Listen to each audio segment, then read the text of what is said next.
Go. Thanks for joining us again. This is part of the Strong Chair series in Middle East politics. We're trying to do this at least once a month or so now, and as a regular series talking about important issues affecting the Middle East. And our guest today is Professor Mehmet Gurses of Florida Atlantic University. And it's a real pleasure to have him with us. He's been a guest speaker at MSU before, although this time we're doing it remotely. And Professor Gurses's research interests include ethnic and religious conflict, post-Civil War peace building, and post-Civil War democratization. He's the author most recently of Anatomy of a Civil War, Sociopolitical Impacts of the Kurdish Conflict in Turkey. And I should also add that Professor Gurses and I have worked on co-editing two books together, one most recently in 2020 with Professor Michael Gunter, and another in 2014 that was just Professor Gurses and I. And what we wanted to talk about today was some of the issues related especially to the central argument of the 2014 book. That book had a basic thesis centering it, which was that the same structures, state structures that are used to suppress the Kurds and keep down Kurdish identity and so forth, were used also to prevent democratization and liberalization in general for anyone in the affected countries. And we're talking about Turkey, Iran, Iraq, and Syria. That, you know, the same mukhabarat intelligence forces originally invented to repress Kurdish dissidents, or the same police units and laws put in place to keep the Kurds down are used to keep down any political dissidents, and that these states, these countries, could not move forward in the path towards democratization and liberalization until they reconciled themselves with their Kurdish populations and Kurdish identity.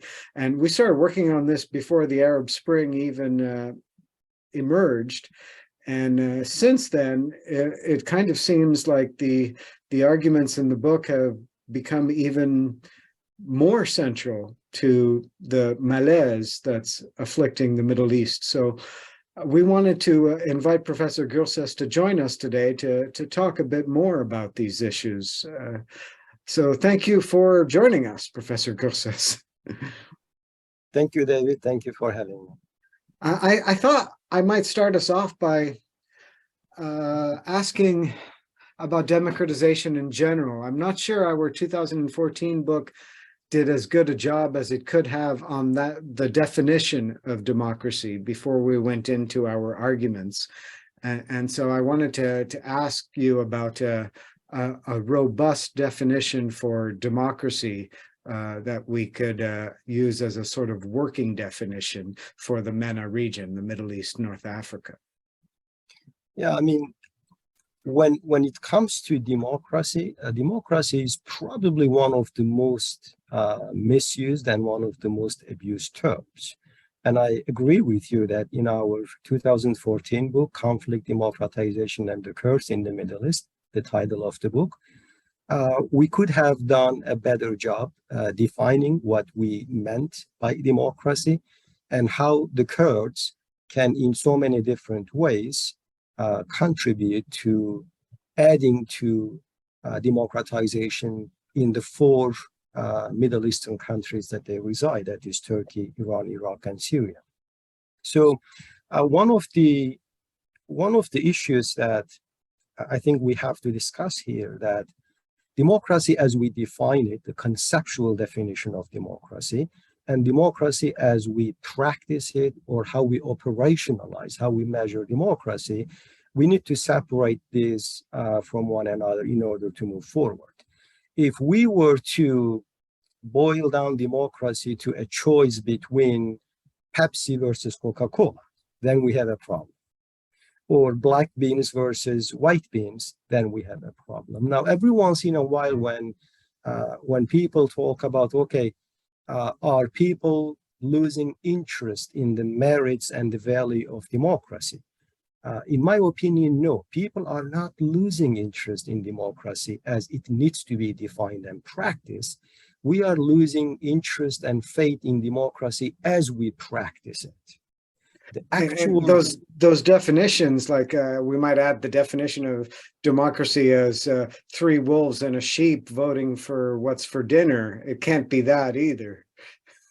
Yeah, I mean, absolutely. So if we are going to use democracy simply as whether a country holds free and fair elections, one of the most popular, one of the most common definitions of democracy, even that simplistic definition of democracy, I would argue that it is applied to the Kurds quite unfairly and inappropriately for the following reason. Because for us to apply that whether a society or a country holds free and fair elections to be a democracy, we need a clearly defined and secure borders, a clearly defined people, and a functioning government. Then we can actually define even the most simplistic definition of democracy to the Kurds. So arguing that the Kurds could actually contribute to democratization in the Middle East is not about whether Kurds are holding free and fair elections. They simply cannot, because they do not have this a government, a people, and clearly defined borders. So then I think the question would be, how do we define democracy and place it or contextualize it to the Kurdish question is, I would use Robert Dahl's definition of democracy here. In his short but very influential book titled On Democracy, Dahl's define the very spirit, the essence of democracy as the logic of equality.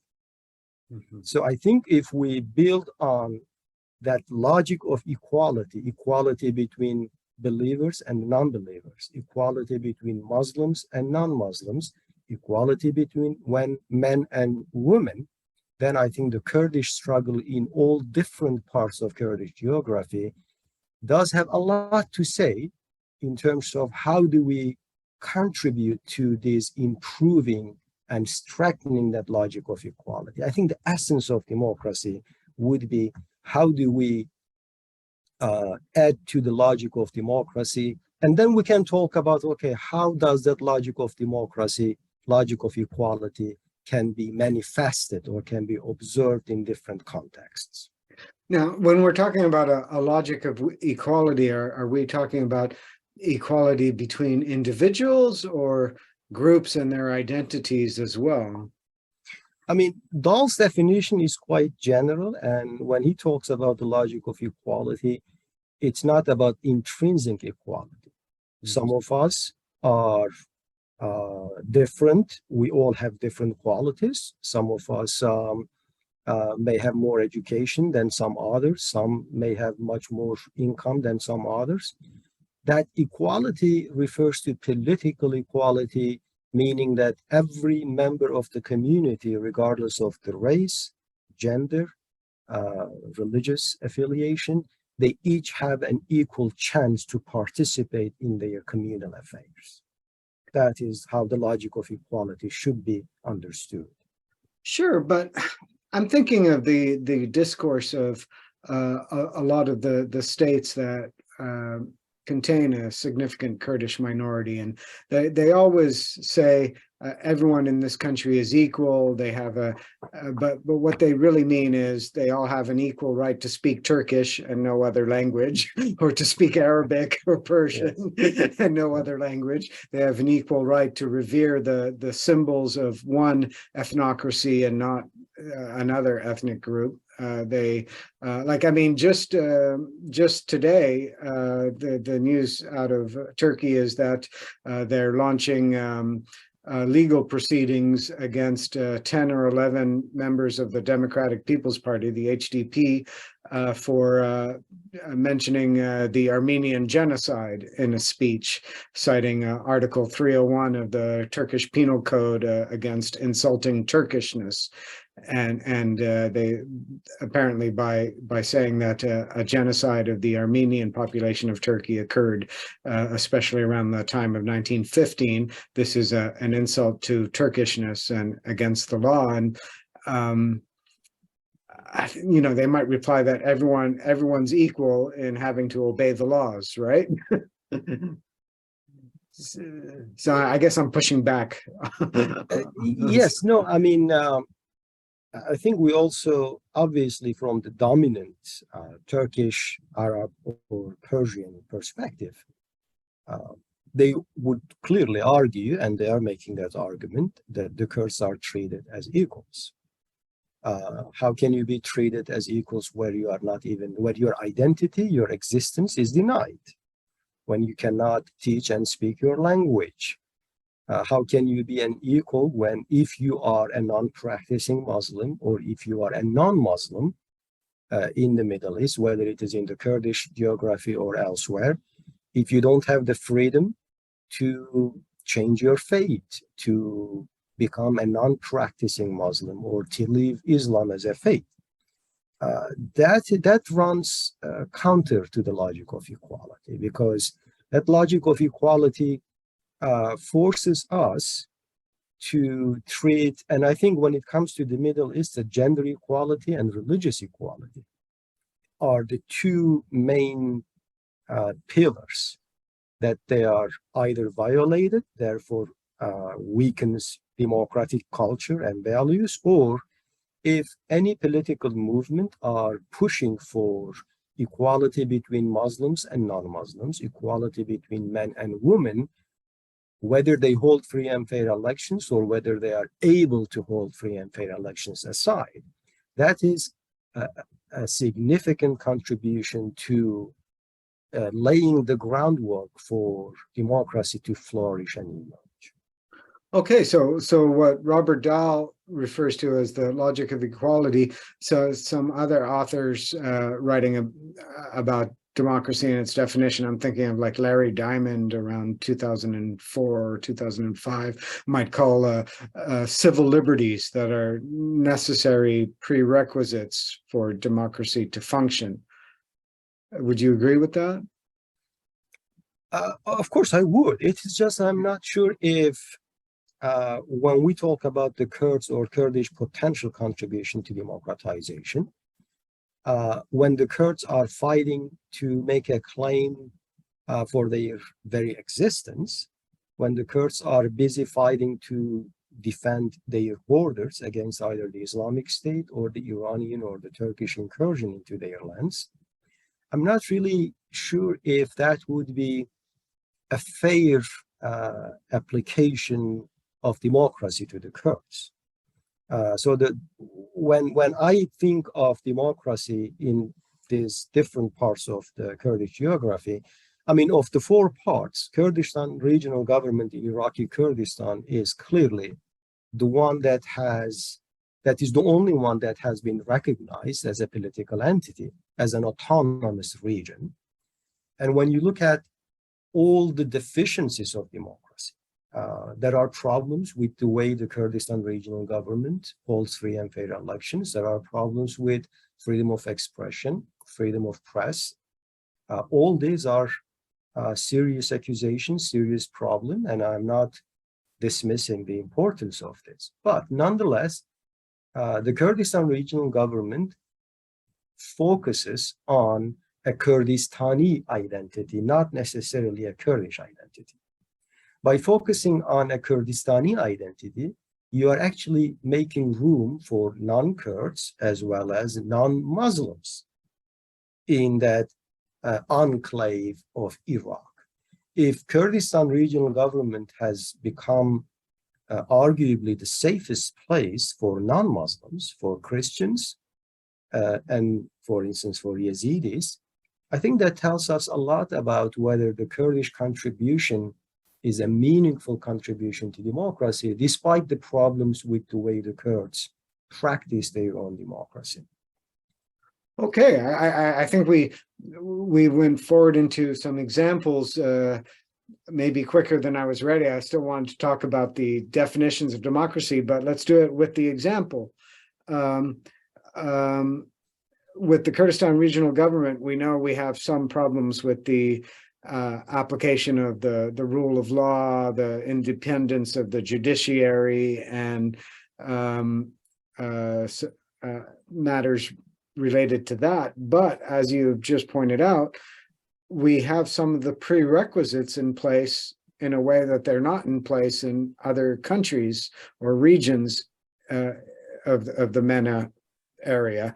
When someone can be secure in their identity, non-Muslim or non-Kurdish or what have you, and still be recognized, still be free to practice their identity, their religion, their culture, go to school in their language, as Turkmens, Arabs, Assyrians, and others can do in the Kurdistan region, and they're free to express themselves as they wish, then we have a lot of the prerequisites that are in place to allow us to address the other deficiencies that remain when it comes to democratization. I guess I would say Iraq itself as a whole has gotten its prerequisites in place also by allowing Kurdistani autonomy in the north and recognizing the Kurds.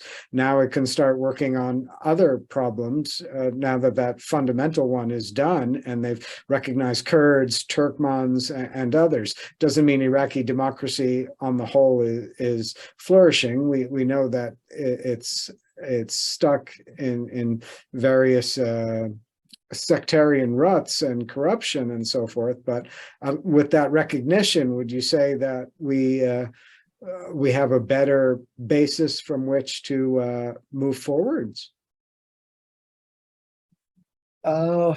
We do. It is just I guess when we talk about democracy, both conceptually and operationally, we often forget about the context. So different aspects of democracy may need to be emphasized more in different parts of the world. In the Iraqi case, yes, there are elections and multi-party elections with some other democratic institutions, and the fact that the Iraqi state has in fact recognized the Kurdish autonomous region, it is a positive development in terms of applying that logic of equality. And I think Iraqi state in that case needs to be credited for that. But then again, if you are unable to provide basic security, if you are unable to defend your borders, the way we define democracy loses its significance unless you have actually a secure political entity. Then we can actually talk about those democratic institutions. Without institutions, there are no democratic institutions to begin with. If you have weak institutions, regardless of how democratic you are, that is going to be a problem. So I guess here I would refer back to the significance of building functioning, strong institutions that can eventually turn into democratic institutions. And this again brings me back to the very idea of you may have an authoritarian context, but with a potential to democratize. So and this also brings me back to this secular authoritarianism versus Islamist authoritarianism.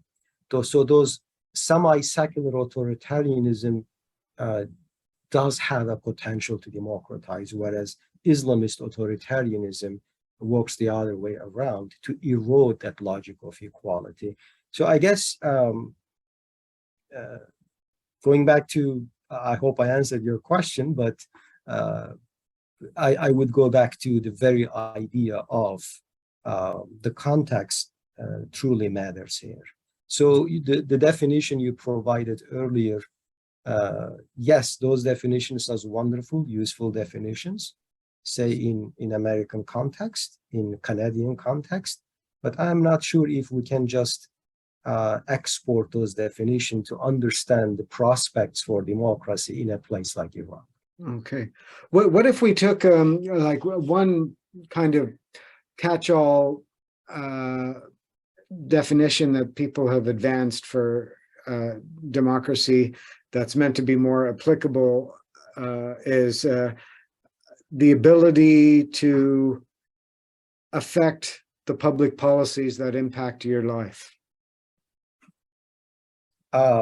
Having an equal chance to participate in the political process. Yes, right. I would agree with that. Yeah. And that can take on so many different shapes and forms. Exactly. And of course, we can add a whole lot to that basic edifice, but I think the principal idea here is that people have a right and an ability to join the political process that determines policies that impact their lives and so forth. Now, of course, if someone's very identity or existence is denied, or if there's all kinds of red lines and taboos on what they can say in public and what they can do, if they're not allowed to organize, then that impinges upon that right to participate in the process for determining public policies and so forth. I would add something to that definition though, David, because in Turkey, for instance, millions of Kurds do have a chance to participate in the political process. In Iraq, there are elections, despite all the problems the country may be going through. But if you are allowed to participate in a process in which you are not recognized, then I think we have a problem. So yes, as a Kurd, you can vote for different political parties, elect different people to the parliament, but your participation is not recognized as a Kurdish participation. You are expected to participate as a Turk. So I think we gotta be a little bit careful in terms of providing that this general definition of democracy as a chance to participate as an equal. I think would probably, I mean, I'm taking you back to the logic of equality again and again. Well, this takes us to the issue of what's on the menu when you're participating in public policy making. If your choices are so circumscribed by a regime that's too afraid to recognize the various political stances and opinions, then there's no meaningful choice going on during the sham elections, if you will. Especially in Iran, this has long been a problem, right? The unelected Council of Guardians vets anyone who wants to run for political office. Of those who bother to apply, only 10% are accepted and allowed to run in elections. And they're essentially arguing about whether the garbage should be picked up on Monday or Tuesday. No substantive policies are going to change with that kind of menu offering. And this is part of the issue that Iranians are protesting about today. Yeah, I mean, if you have black beans and white beans on the menu, and if you are giving an equal chance to pick between the two, I'm not sure this is a meaningful participation. Right. So if you have a chance to change the agenda items, right. If you have a chance to add other items on the menu, to ask for maybe not just Pepsi or Coca-Cola, maybe something else, orange juice, then it would be a meaningful, equal chance for me as an individual to participate. Otherwise, you're absolutely right. In the Iranian case is a great example. Okay, which color do you prefer this time? It's essentially the same thing, right? Well, do you think, for our listeners, do you think you could explain a bit more the basic idea of our 2014 book, wherein the effort to restrict that menu condemned efforts at further democratization in all these countries? like torpedoed them essentially? Yeah, I mean, it's essentially takes us back to, can there be a meaningful democratization without solving the Kurdish question? I would say no. And I'm going to go back to now in the late 1990s, when I was in college. I'm sure you will all remember there was a wonderful movie came out, Braveheart. It was especially popular among the Kurds in Turkey. I myself watched it 3 times. Going to a movie theater, by the way. Back then, it was the only option back then. And one of the things that I still remember from the movie is that the English king Longshanks have this to say. He says, the trouble with Scotland is that it's full of Scots. And I think that brings me back to the Kurdish question. What makes the Kurds a key to democratization, or in my opinion, perhaps the key to democratization, is there are so many of them. There are millions of them inhabiting a huge chunk of land between southern Iran and near Eastern Mediterranean. So I don't see how you can actually claim to be a democratic system unless you address these millions of Kurds that live in your country. And in this case, I'm talking about 4 countries in the Middle East. So without addressing the Kurdish question, of course, there are other problems in the Middle East. There are other minorities who are as disadvantaged as the Kurds, if not more so.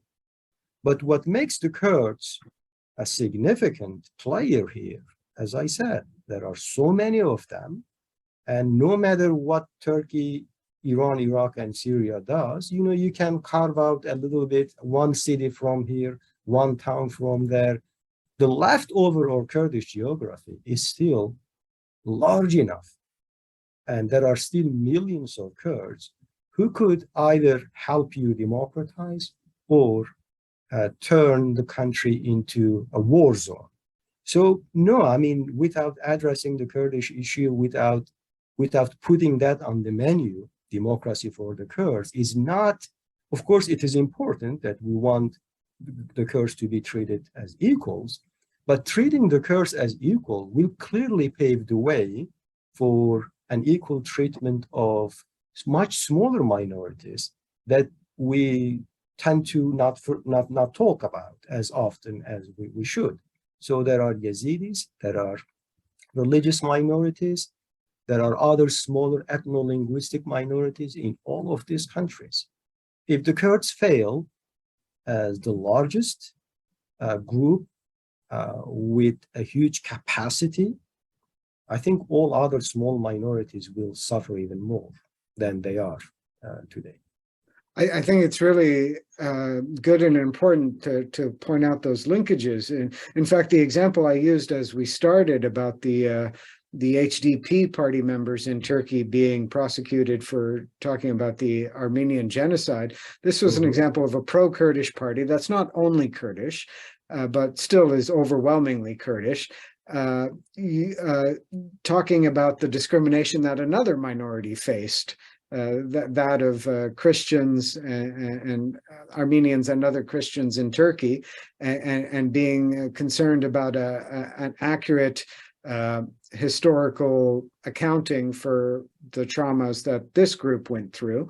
And the HDP has confessed in the past that Kurds were involved in that genocide as well against the Armenians, and by using their public platform and role as parliamentarians to also address the concerns of other minorities, it seems to me that the Kurdish parties are saying, we're all in this boat together, and this is a democracy for all or none kind of situation.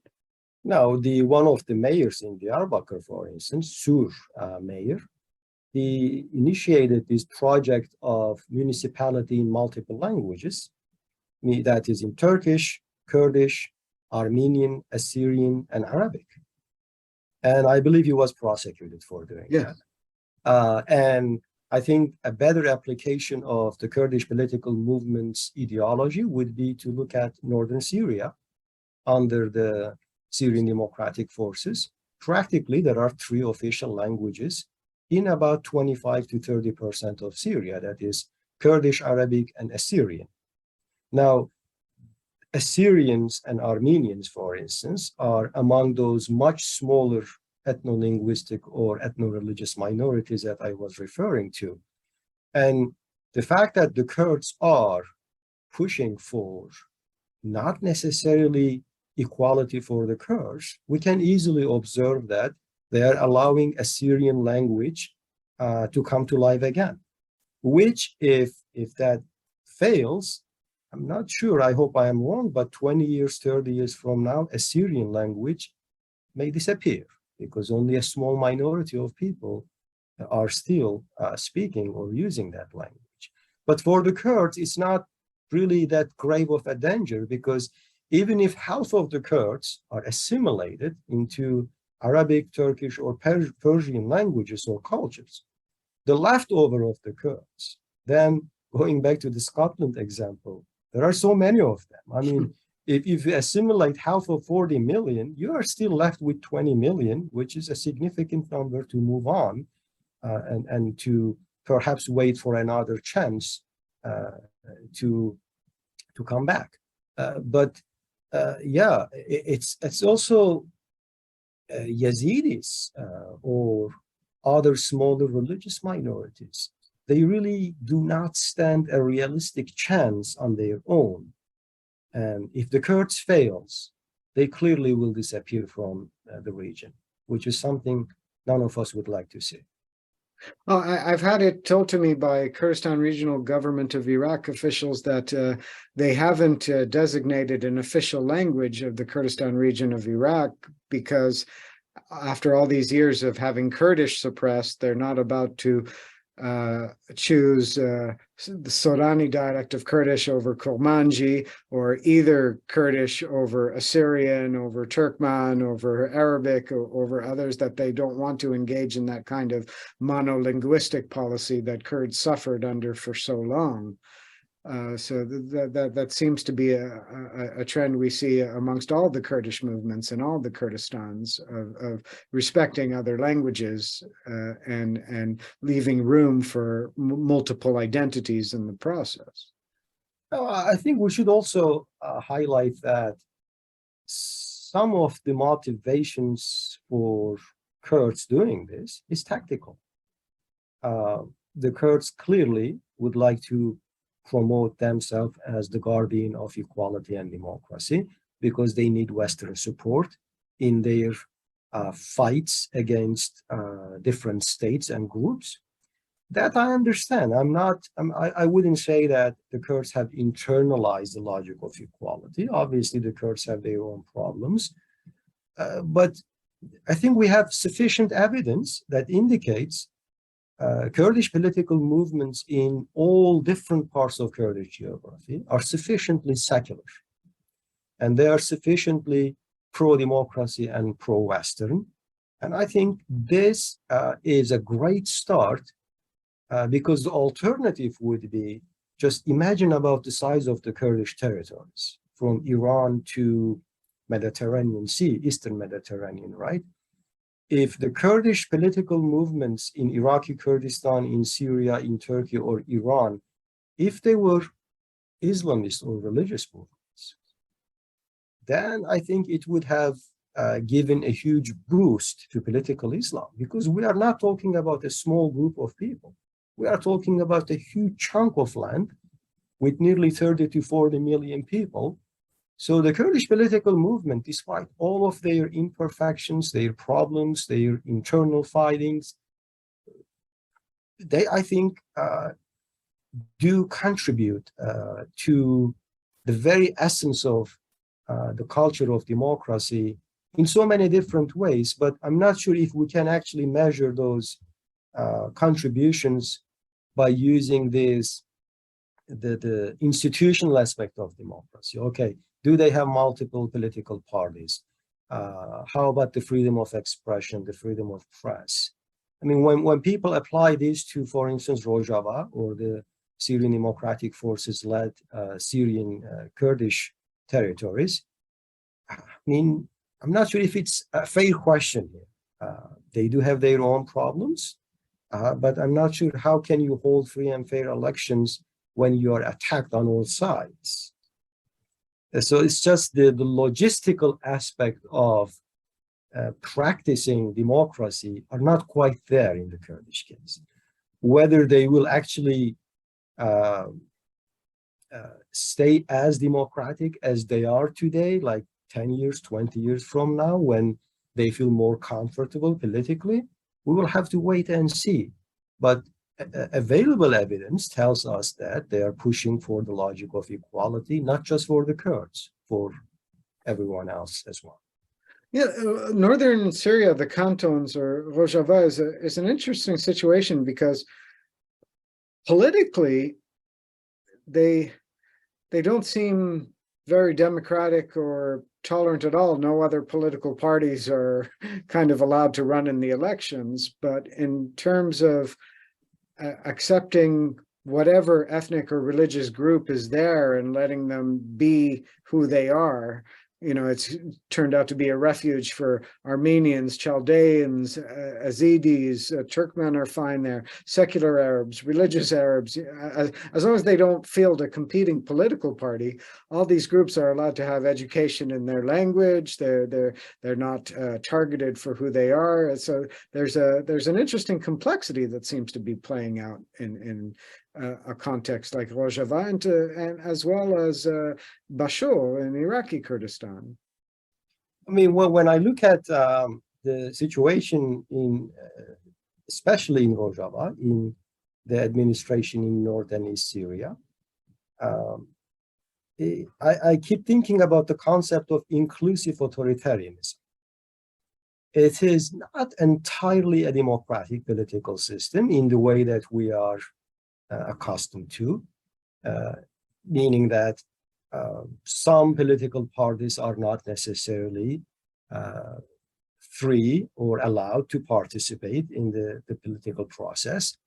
But then again, it is a type of authoritarianism that's quite inclusive of a lot of differences the society have. And it's a type of authoritarianism with potential to further democratize. It is a forward-looking authoritarianism. And I think here, again, we need to realize that we are talking about the Middle East, where the alternative is not necessarily liberal democracy. The alternative is Islamist authoritarianism. So I was talking to a co-representative of the autonomous administration in Syria, co-representative in the United States, Bassam Ishaq, and I'm going to name him here again. I hope he's okay with me naming his name here. And he's an Assyrian from Syria, and he's a co-representative of the administration, representing it along two other people in Washington, D.C. And I remember asking him, so what made you to work with the Syrian Democratic Forces, or YPG? He gave me an answer, and I think it is really a great way of summarizing everything. He said, well, number one, they were the only one who could protect us against the Islamic State. So I think without this basic protection, there is no meaning. It's meaningless to talk about anything else. You have to leave in order to be free human being.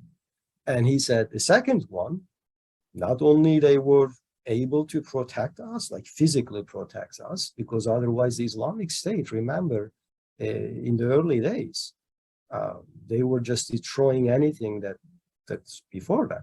And the second one, he said, it was their secular ideology, he said. That I realized that I'm going to be protected against the Islamic State. And these guys are not going to force me to abandon my faith and identity. And I think that's what I mean by this inclusive authoritarianism. I mean, the term itself may sound like an oxymoronic thing, but I think we need to contextualize what democracy means and what democracy can actually mean in a place like the Middle East. I think that's an interesting point that, again, touches on some of what we discussed earlier, because what it seems to me with this notion of inclusive authoritarianism, as we're applying it to Rojava, is everyone's identity is accepted and protected, and from that base starting point, you can democratize eventually and liberalize and allow other political parties to run. That's not a huge deal. But if you contrast that to an alternate situation where you're only allowed in the public political process if you conform to one rigid straitjacket identity that is state sanctioned, and you're not allowed to say anything that contradicts that unitary identity principle, then how can you go on to have a meaningful political participation and process? You can't even field political parties that want to talk about the issues that are important to you. You'll be contravening basic rules. You can't move forward in the second scenario. Whereas in the first scenario, yes, there's a lot to improve on in moving forward towards democratization, but you have the building blocks in place to do so. Could we describe it like that? Oh, absolutely. And I think here we may want to refer back to Kemalism in Turkey. Now, Kemalism in Turkey began as a highly authoritarian regime, and then it eventually turned into a semi-democratic political system. There is a lot that we can criticize when it comes to Kemalism, and obviously from a Kurdish point of view, from a non-Muslim, non-Turkic point of view, there is so much to criticize. But there is also one thing, and I think we should credit Kemalism for that.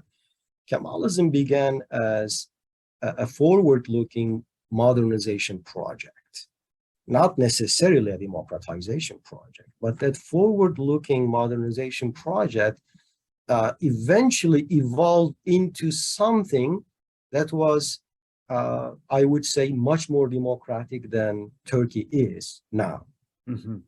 So yes, and I think the idea was, the seed was democratic. Mm-hmm. It was a forward-looking. Despite all of the problems it had, it was an authoritarian setting, but it had the potential and the will to change, mm-hmm, and to move forward. Whereas now, I mean, when you look at Turkey, Turkey has lost that forward-looking seed. And mm-hmm, that, I think, has become a serious problem, not just for the Kurds, for everyone else in Turkey as well.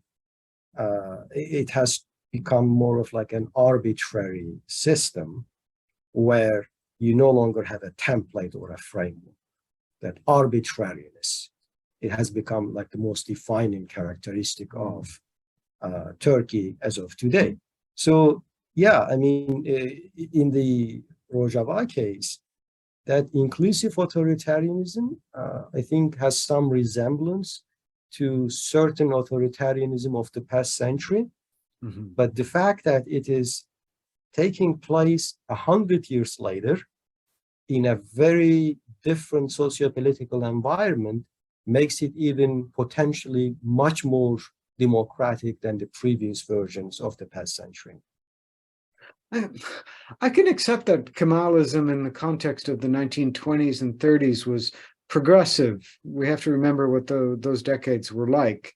But wouldn't you say that, you know, after Ataturk's death in 1938, his successors like kind of distilled, you know, the 6 arrows of Kemalism, some basic ideological principles, and reified them and ossified them, like froze them in place, and then didn't allow Kemalist ideology to evolve along with society. And that's been part of the reason Turkey hasn't been able to come to terms with Kurdish descent within the country, Kurds who don't accept the Kemalist principles of the 20s and 30s that exclude Kurdish identity, and therefore it's been the break that prevents Turkey from democratizing or liberalizing. And in fact, every time Turkey has a chance for a democratic opening, the Kurdish issue is brought back in as a security threat to encourage a kind of nationalist, security-minded vote that promotes the opposite of democratization and liberalization. I completely agree with you. I mean, Kemalism was a form of dictatorship. I would like to highlight that. It was a pro-modern dictatorship that aimed to modernize Turkey as a country and Turkish people as a society. It was quite exclusive when it comes to the Kurds. It did not recognize Kurdish identity. But I think hypothetically, if Kemal was alive today, I'm not sure if he would be happy about the way Kemalists are actually understanding Kemalism. So yes, in the 1920s and 30s, it was a forward-looking modernization project. And I think the next generations of Kemalists that you also mentioned earlier, I think they has deified Kemalism. They have turned it into something inelastic, that it's not flexible enough. They were successful and did a great job in terms of making Turkey semi-democratic. But when you are semi-democratic and you don't have the will or the potential to become a fully democratic, which that's where they failed, then someone will come in as a semi-democracy. You are halfway from authoritarianism as well as from full democracy. You can go either way.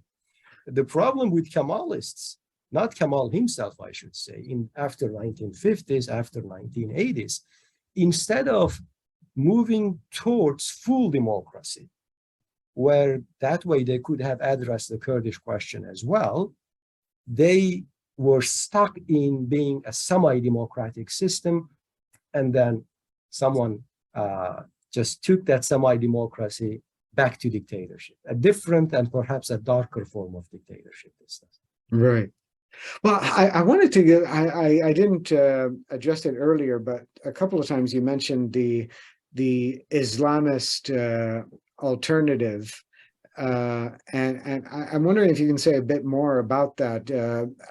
From what I gather from your comments, you don't see the Islamist movements in their variety as being hospitable vehicles for democratization or liberalization.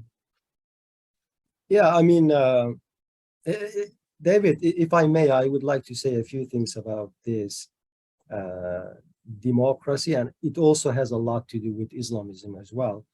Now, Turkey already was in the process of democratization in the late 19th century. So right. Democratization, Tanzimat, and also the second Meşrutiyet in 1908. There were elections, there was an elected parliament. So Turkish democracy or Turkish democratic experience did not necessarily begin in the 1950s. It has some earlier history. But Turkey in 2010, that is when the Turkish government was trying to make peace with the PKK. The level of democracy on a scale from -10 to +10, sometimes quantifying these things helps to actually summarize what I'm trying to say here. So on a scale from -10 to +10, Turkey had a score of 9, +9. That's a near perfect score. As of today, Turkey has a score of -4. And that began to decline after 2015 and 2016. And not coincidentally, it was after the collapse of the peace process with the Kurds. Is this score your appraisal, or is it No, someone's it is metric polity. It's polity measure of democracy. from Freedom House or No, this is a polity project which is okay, available publicly okay. online. So this 21-point scale, and the reason I want to mention this, because that -4 is about the same score that Ottoman Empire had in the late 19th century. That is sad. Right. The fact that Turkey, as of 2022, has the same level of democracy as it had in the early 20th century or late 19th century. Mm-hmm. And this is happening under a democratically elected government, not necessarily under a military dictatorship. Right. Let's getting back to your question of whether Islamism as a political ideology can in fact make peace with democracy as we define it. Now, here I would like to highlight that Islamism as a political ideology, I don't think they can actually democratize for the following reasons. Now, Islamism is a function, if not a direct product of modernity, modernization. Islamists have no serious problem with the state as a concept. Quite the contrary, Islam as a faith, of all other religions, Islam has a much direct and stronger relationship with the state. Islamists are also not necessarily against modern capitalistic economy. I mean, of course, they are against interest, they are against usury, but they have ways of getting around that, such as by forming what they call Islamic banking. The whole concept of Islamic banking builds around the idea of profit sharing. You just rename interest as profit sharing, and all of a sudden it is halal. Mm-hmm. What makes Islamism anti-democratic is not necessarily that they are against elections, which in some cases, in many cases, we can actually observe. They have formed political parties. They participate in semi or somewhat democratic processes. What makes Islamism as anti-democratic, that Islamism is something that cannot make peace with equality between Muslims and non-Muslims. Islamism is not okay with equality between men and women. So that alone, I think, works against Islamism as whether it can actually eventually transform into a democratic idea. Now, I use Islamism for a reason, because Islam as a faith can, of course, influence politics, just the way Christianity influences politics in the United States. As a moral compass, the way Yes. it's done for like 1400 years in predominantly Muslim countries. The religion, Islam, has been a moral compass for a long time, just like in Christian countries. Christianity today, especially in the United States, is a moral compass for many. But that's different than an intentional. I'm going to throw out a definition. You tell me if you like it. Islamists are, or political Islam, if we're going to define it, is a modern phenomena that seeks to Islamicize the political system with Islamic symbols and reinvented Islamic terminology to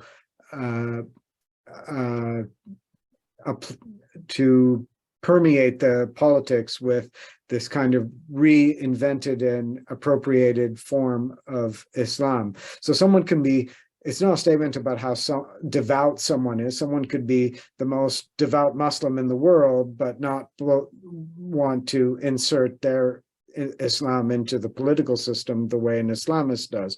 And the Islamist, on the other hand, could be relatively ignorant of the finer points of Islamic theology and have no credentials as a alim, as a Islamic scholar. But so so Islamism, as we're using it, a working definition would be a kind of modern ideology that seeks to appropriate Islamic symbols and practices and reappropriate them and apply them and immerse them within the political sphere. Does that kind of work?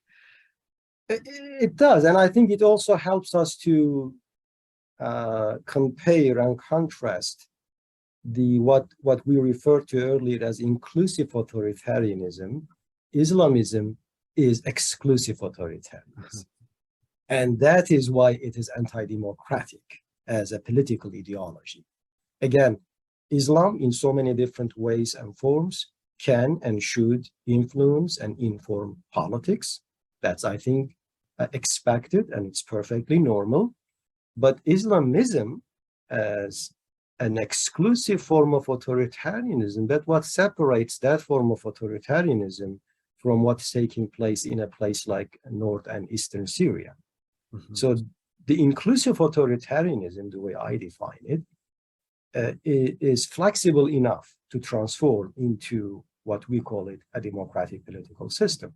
Whereas Islamism is a form of authoritarianism that wants to dominate and reshape every other difference. So the example that comes to my mind would be, instead of serving your coffee with milk or cream on the side, Islamism forces you to add milk and a lot of milk into the coffee, and the coffee changes color. It no longer looks like brown or dark, whatever the color is, right? Islamism is a much more assertive form of modernity. It is a form of modernity. And I think sometimes we forget about, so that for that reason, traditional Islam is probably much more conducive to democratization than this exclusive form of modernity, which we call political Islam. So the traditional Muslim would just, correct me if I'm wrong, look at political programs or a state and judge them according to the moral compass of their faith, whereas an Islamist would seek to appropriate their interpretation of Islam and turn the political system into a kind of mirror image of that is beyond reproach and has to be accepted as the Islamist is interpreting it as the only correct way forward politically, and therefore doesn't deal with compromise or alternative programs very well. Yeah, I mean, traditional Islam is not as ambitious as political Islam. Right. You could be a practicing devout Muslim man or woman, but you could be certainly perfectly okay with differentiation of the public and religious spheres. Right. Islamism does not recognize that differentiation. That's what makes it exclusively authoritarian, or perhaps even totalitarian, in terms of trying to reshape every little aspect of life. Traditional Islam doesn't do that. And now folk Islam doesn't do that. What if someone comes forward and says, oh, but what about the AKP in Turkey, or Ennahda in Tunisia, or the Muslim Brotherhood after the 1960s when it moderated? Aren't those moderate Islamist groups that can coexist with democracy or even democratize the polity in some cases? Well, I think instead of looking at Tunisia and Ennahda as an example, which, by the way, Ennahda was trying to model itself after the AKP of Turkey, I think Turkish example would probably serve a much more useful and helpful way of answering that question. Now, if, correct me if I am wrong, I think AKP was the only quote-unquote Islamist political party that was elected via free and fair elections and was in power for a prolonged period of time for us to actually assess its impact on politics. I guess So, there's Hamas in the Gaza Strip, but that's a whole different can of worms. yeah, but Hamas's situation, Hamas also is not an independent state. Right, right. So going back to Hamas, maybe as a political entity, may actually resemble to the Kurdish situation in the sense that they don't have clearly defined borders, secure borders, etc., etc. In the Turkish case, you have every single factor that you would like to have in order for Islamism to succeed and to make peace with democracy. And when AKP came to power in the first 10 years or so, obviously they did introduce some democratic reforms, both economic, political, and social reforms. I think everyone credits them for that.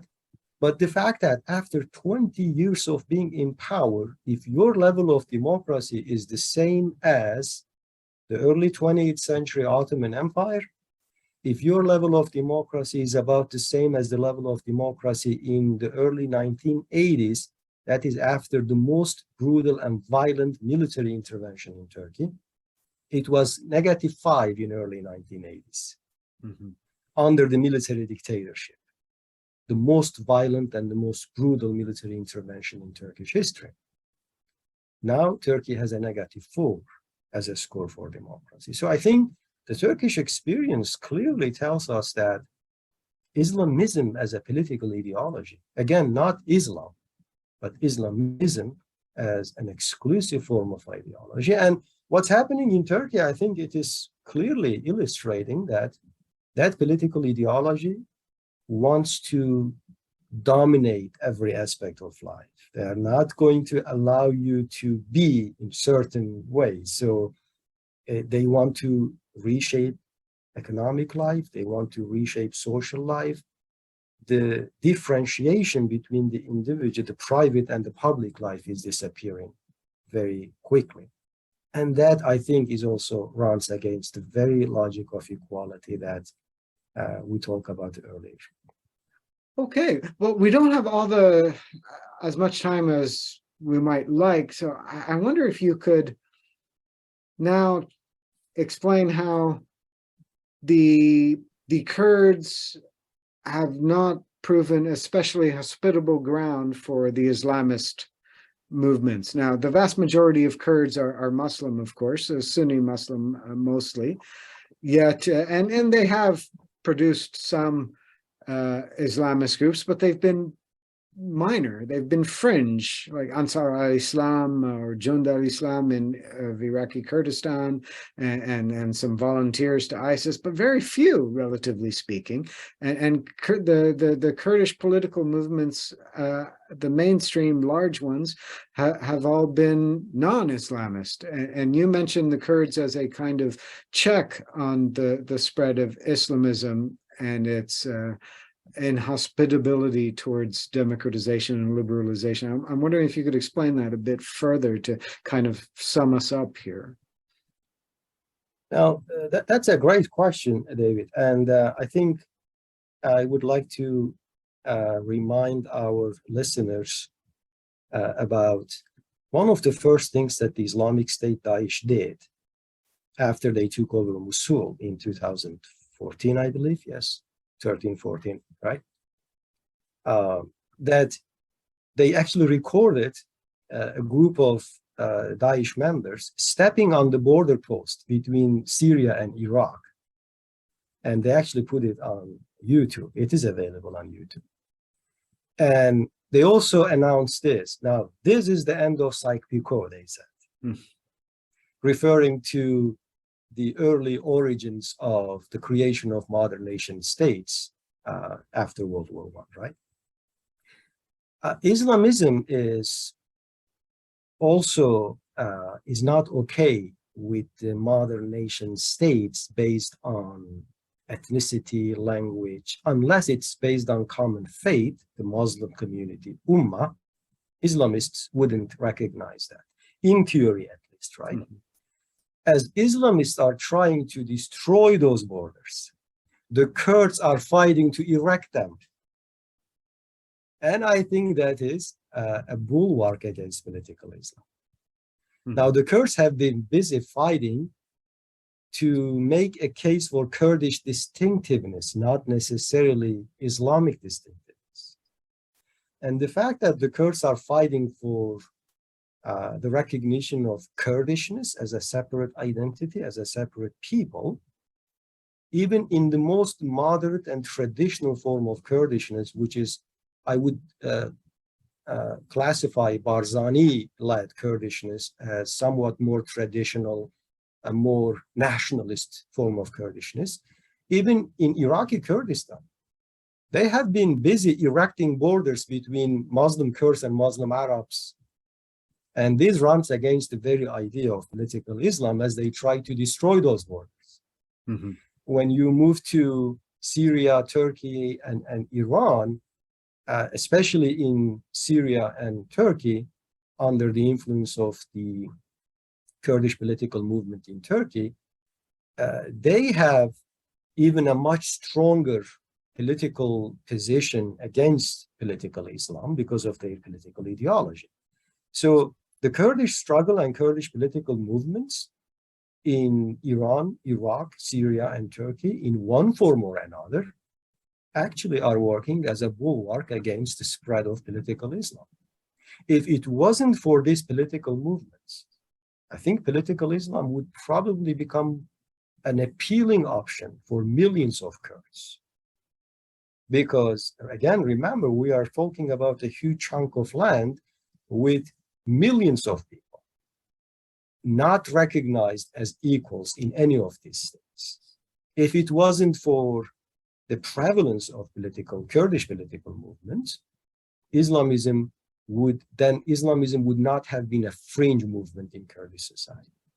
And I think that, again, is a potentially great way of Kurds contributing to democratizing the political culture by standing against political Islam. Right, assuming that it's a natural process for anyone to latch on to any political ideology that promises the hope of change in an unsatisfactory situation. So back in the 60s, it was communism, and everyone was like, okay, this is going to change an unsatisfactory status quo. I'm going to join the Communist Party. And that was the largest opposition party throughout the MENA region in most of the countries. And then afterwards, when that fell aside, Islamism came forward as the preeminent ideology of opposition, but it never took root in Kurdish societies very widely or deeply, because they had an alternative that hadn't been tried to change the situation, which was Kurdish nationalism, and a specifically inclusive form of Kurdistani nationalism, if you will.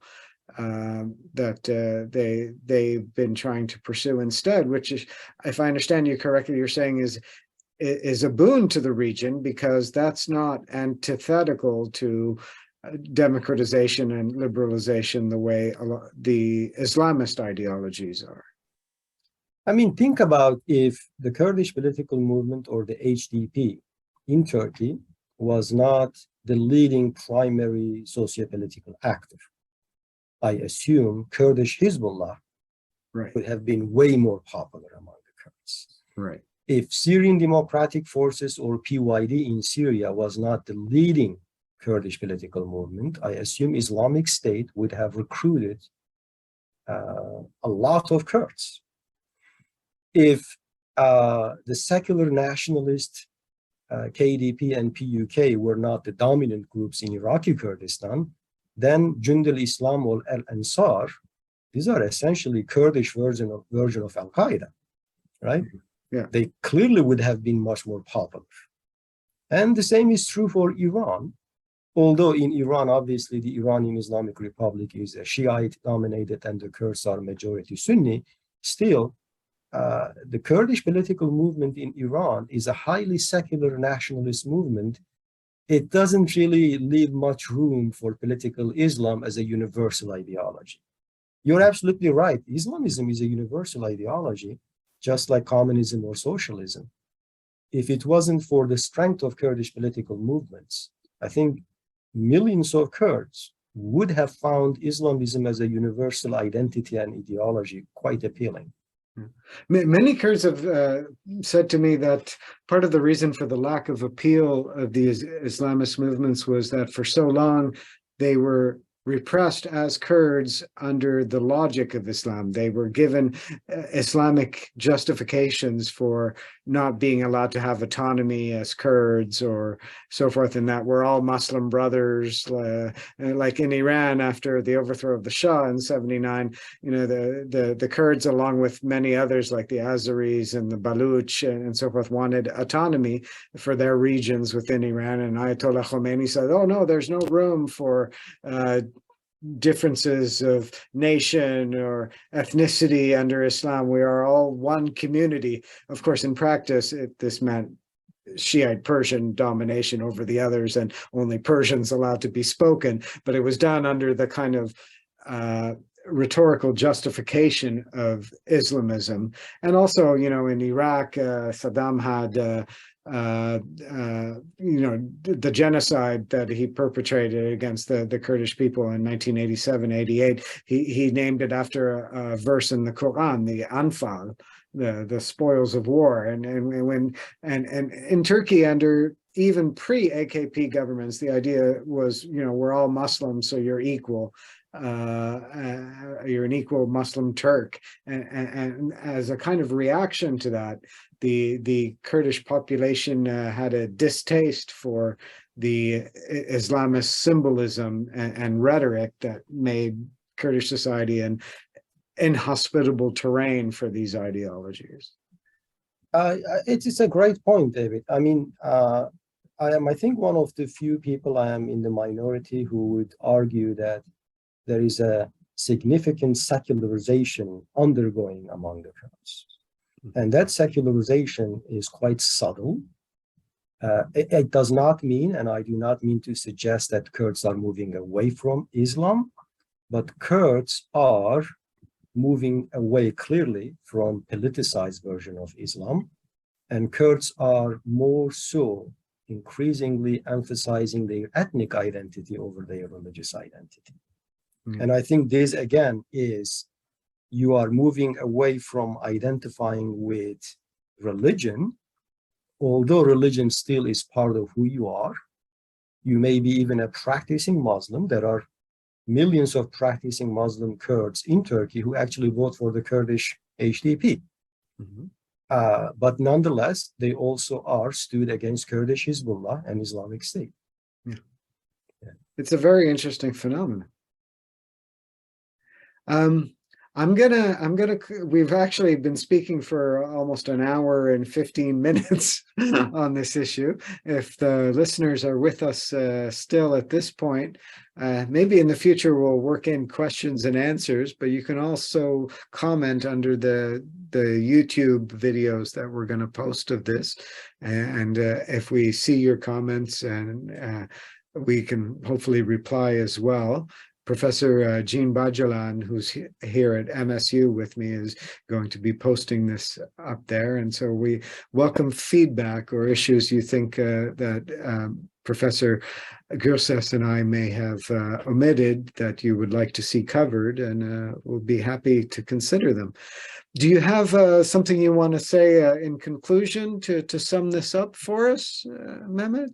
I think these are all some wonderful topics to talk about, especially when it comes to Islam and the Kurds. I think this is a topic that perhaps deserves a lengthier discussion. Yeah, right. But I would like to thank you and Jean Bajalan for hosting this event. So perhaps another time we can talk about more about Kurdish contribution to so many different things. And when I say this, obviously, there are so many problems with the Kurdish movements as well. I mean, they are not perfect. No one is perfect. So I think there is a lot that we will still discuss in the next in the future. Wonderful. Well, thank you so much for joining us, and thank you, Professor Bajalan, for taking care of the technical side of this. And again, this has been the second installment of the Strong Chair in Middle East Politics lecture series, discussion series, hosted here at Missouri State University. Thanks for joining us. Bye-bye.